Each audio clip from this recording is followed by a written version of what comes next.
د خیبر پښتونخوا د ګلیاتو په لمن کې موټو ټنل ایوبیا. دغه ټنل یا سورنګ د کال 1891 د انګریز دور یاد تازه کوي. سمسور غرونه، دنګ چنارونه او د سیلګرۍ خوندونه. زمونږ صوبه خیبر پښتونخوا پریمانه خاصیتونه او ښکلاګانې لري. د میداني علاقو نه علاوه غرهیزه لړۍ د سیلګرۍ د مرکزونو او زړه راښکونکو مقاماتو په لړ کې ډېرې مشهورې دي. دا مرکزونه او مقامات په ایبټ آباد، ماسیرا، سوات، کاغان، دیر، شانګله، چترال، باجوړ، کورما، خیبر او نورو سیمو کې موجود دي.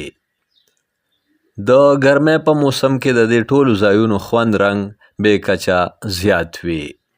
په دې وجه د ملک د دننه مختلفو علاقو سره سره د بهر ملکونو نه هم په ګڼ شمیر کې سیلګر راځي او د دې ځای د سیلګرۍ د مرکزونو او موسمونو نه خوندونه اخلي. ځینې سیلګر او سیاح په ژمي کې هم د سیلګرۍ دغه مرکزونو ته ځانونه رسوي او د هغه دنګو غرونو نندارې کوي چې د واورې سپین څادرونه یې په سر وي. د هغو دنګو اونو د ځنګلونو ننداره کوي چې په پاڼو یې د مالوچو په شان نرمه واوره پرته وي. د دې موسم ځان له خوندونه وي.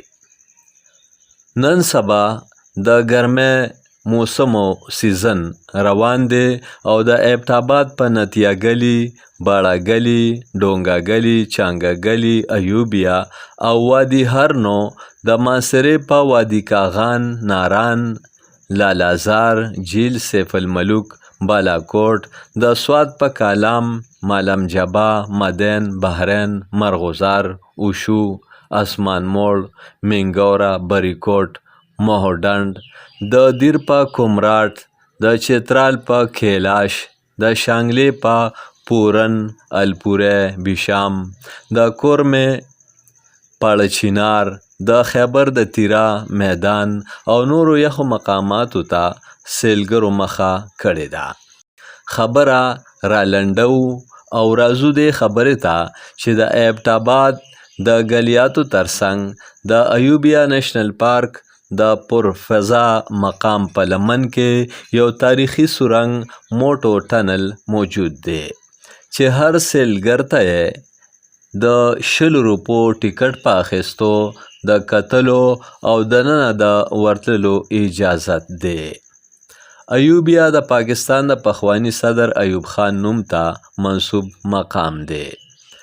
د 4 مختلفو غرهیزو مقاماتو ګوړه ګلي، چانګه ګلي، خیره ګلي او خانسپور یو ځای کولو سره ایوبیا د سیلګرۍ یو خاص مرکز جوړ کړی شوی دی. د دې پخوانی نوم ګوړه ډهکا و. د معلوماتو تر مخه دلته انګریزانو د ډونډ عباسیانو په شمول مقامی قبایل آوان، چودري، مغل او ګکړ کنټرولولو او په هغوی حکومت کولو دپاره یوه چوڼۍ هم جوړه کړې وه.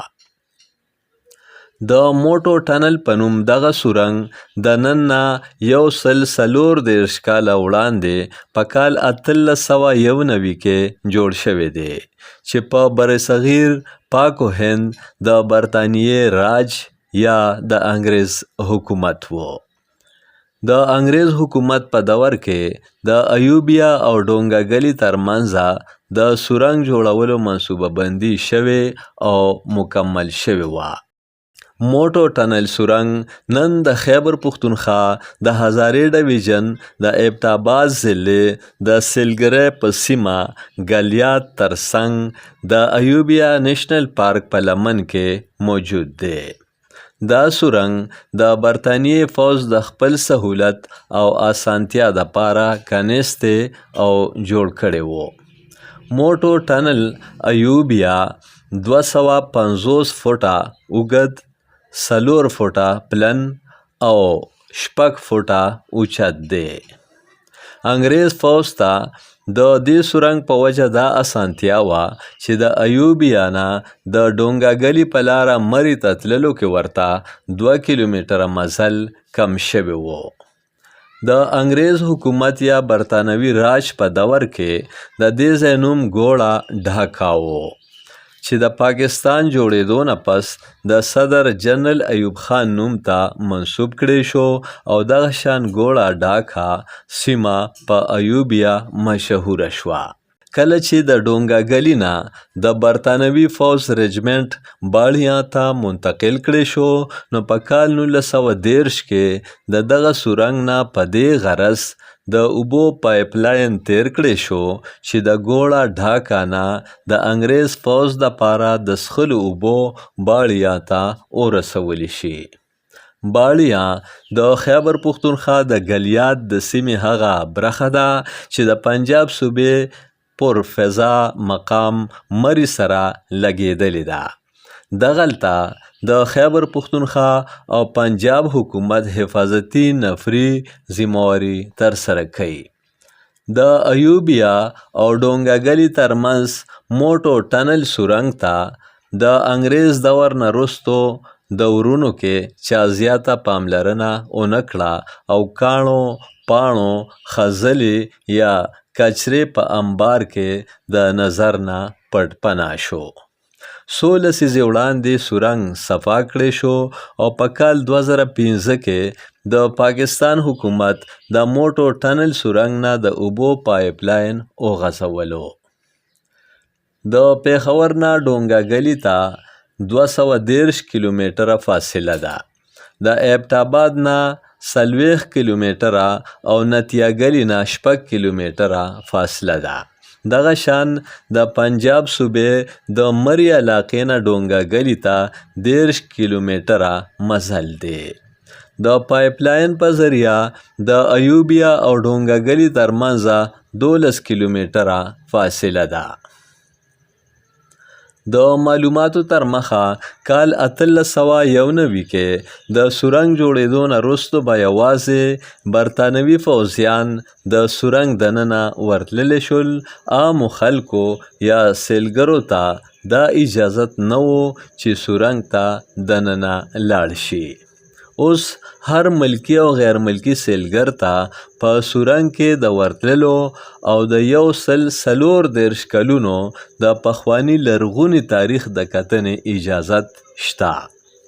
دا سورنګ د ایوبیا نیشنل پارک په لمن کې د هغه 14 کیلومتره ټریک برخه ده کومه چې د ایوبیا نه کوزاګلي ته ځي او سیلګر ته د سیلګرۍ خوندونه او د جسماني توان زیاتېدو ګټې وټې پورته کوي.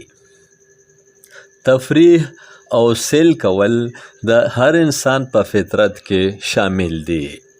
سیلګري په ترقي یافته ملکونو کې د یو باقاعده صنعت درجه لري.